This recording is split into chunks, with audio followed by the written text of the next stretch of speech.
I'm Annalyn Baliwes from Tagaloan Negosyo Center.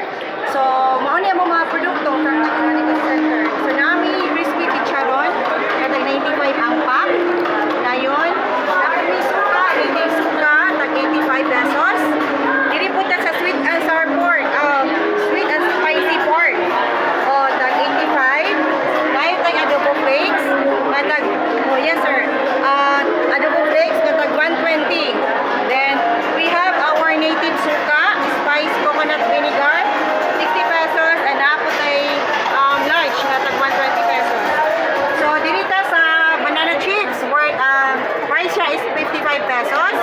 Labi ni siya crunchy.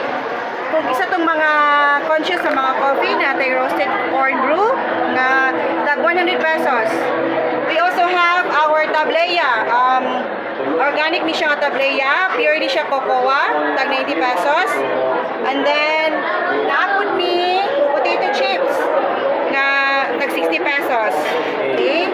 So, our bags, tag 380 pesos from BY Products. Also, we have our peanut butter. Duha ka po siya ka variety. Natay crunchy peanut butter.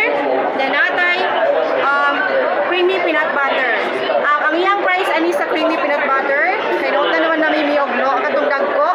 So this is 345 pesos. And then among crunchy peanut butter is 405 pesos.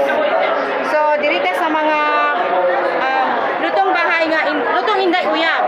So we have price ani is 175. Gamit ni siya mga higala.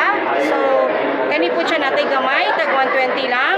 So apil po siya natay chili garlic sauce nga tag 80 pesos na pang perfect sa mga pang siomai o buwan pa. Dahil ang among highlight sa among product is ang among black rice. Organic ni siya from Rosario, barangay Park sa barangay Rosario sa Tagaloan, Misamis Oriental. This is really organic. Napalit lang siya sa